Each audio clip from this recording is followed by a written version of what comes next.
Слава Украине, привет всем от Полонского. Вечерние новости, как они есть. Ну, сначала самое интересное, да. Сегодня утром в Лисичанске был поражен штаб рашистов. Ну, вы скажете, и что? И что тут такого инновационного? Такие есть инновационные, я вам объясняю почему. Смотрите, удар был нанесен авиабомбой, КАБом, с истребителя-бомбардировщика Су-27. Значит, что тут интересного?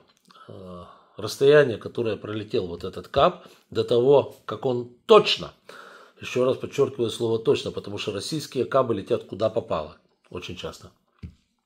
То, что он точно поразил штаб рашистов, составляло 60 километров.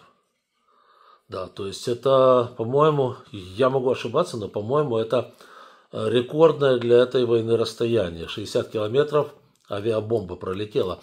А рашисты вряд ли запускают свои авиабомбы дальше, чем на 40-45 километров. И то они разброс имеют сумасшедший при этом запуске, да. А тут пролетело 60 километров и залетело тютя в тютю. Просто отлично. Дальше. Только что выступил Рубио, госсекретарь США. Цитата. «Нет иллюзий по поводу переговоров. Единственной возможностью прорыва в переговорах по Украине может стать встреча Трампа с Путиным. Мы не возлагаем больших надежд на результаты переговоров между Украиной и Российской Федерацией». Конец цитаты. Ребята, все бы хорошо, да, ну, как бы трезвая мысль и так далее. Одно только но. А зачем вы, американцы, 2 дня назад просто с пеной у рта кричали, что Зеленский должен ехать в Турцию на переговоры, а в результате этих переговоров вы увидите, договороспособны ли рашисты или недоговороспособны, и, значит, накладывать ли на них сумасшедшие злобные санкции или не накладывать, если они пойдут на прекращение огня. Вообще даже упоминания об этом нет. Теперь у них все поменялось за один день, все на 180 градусов, и они, как говорится, теперь говорят то, что говорят сегодня. Трамп то же самое говорил и так далее, что его не интересует состав российской делегации, которая прибыла на переговоры в Турции. То есть, понимаете, если бы это все говорили дипломаты из Буркина-Фасо или благословенной республики Нигер, то я бы сказал, окей, ну ладно, черт с ним, как говорится, какова страна, таковы и дипломаты. Но когда 43 пятницу на неделю у дипломатов из Соединенных Штатов Америки и, более того, американского президента, меня немножечко берет оторопь, да, то есть, ну, я просто не знаю, как к этому относиться, понимаете. Дальше, ну, интересный момент по России, так сказать. В Госдурке решили заблокировать Википедию. Кстати, пускай блокируют, к чертовой матери.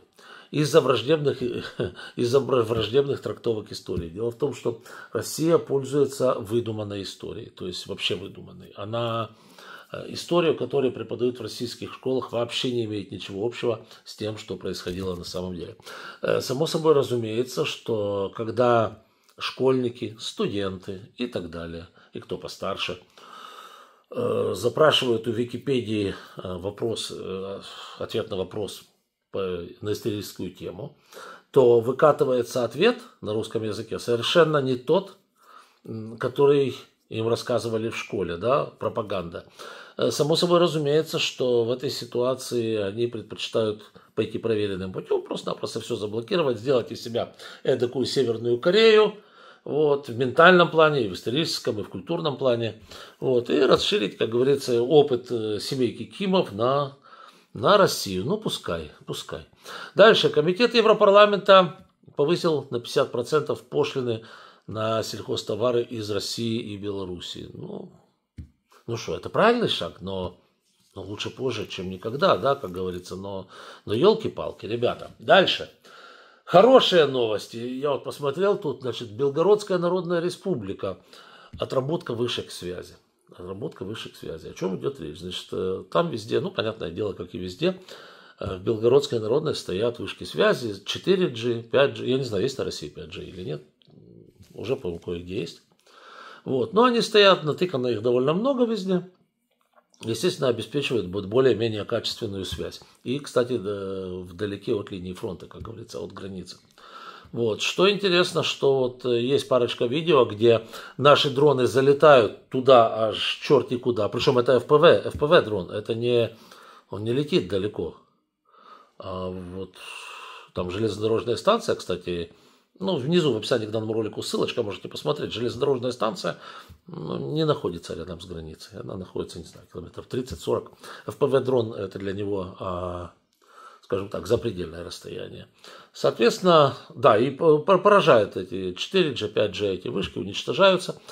Вот. Что мне интересно, каким образом он туда был доставлен, скорее всего, работала матка. То есть российские рэбы это ни о чем.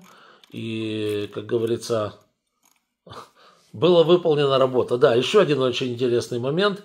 Кармический, в некотором плане, можно даже сказать, оргазмический. Рашисты возят из города в город цирки Шапито. Цирк Шапито, что я имею в виду, это подбитую технику, которую они захватили у Украины.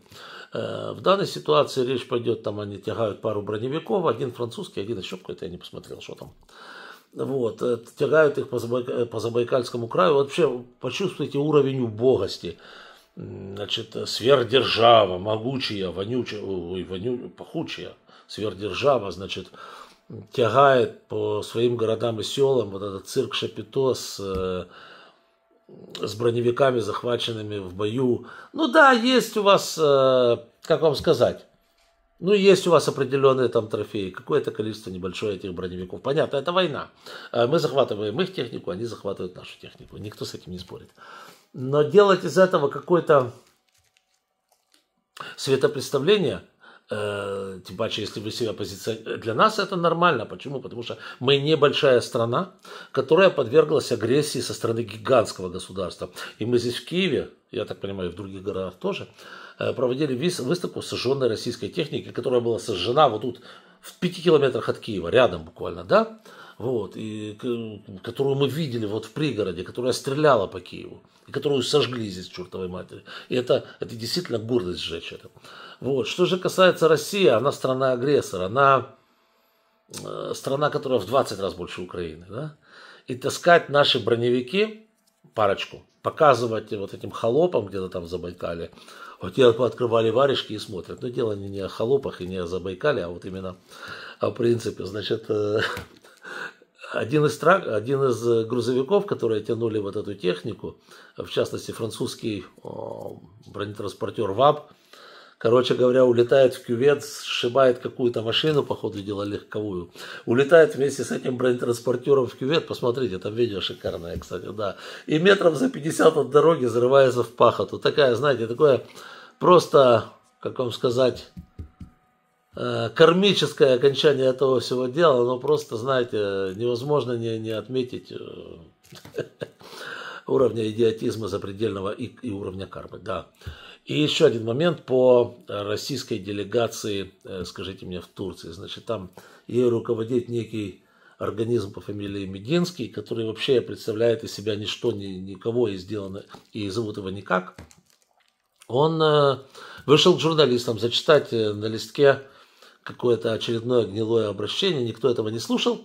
И он зачитал и смотрит, значит, на журналистов. А журналисты ему кричат: а что, ваш президент побоялся приехать на переговоры? И он давай драпать оттуда.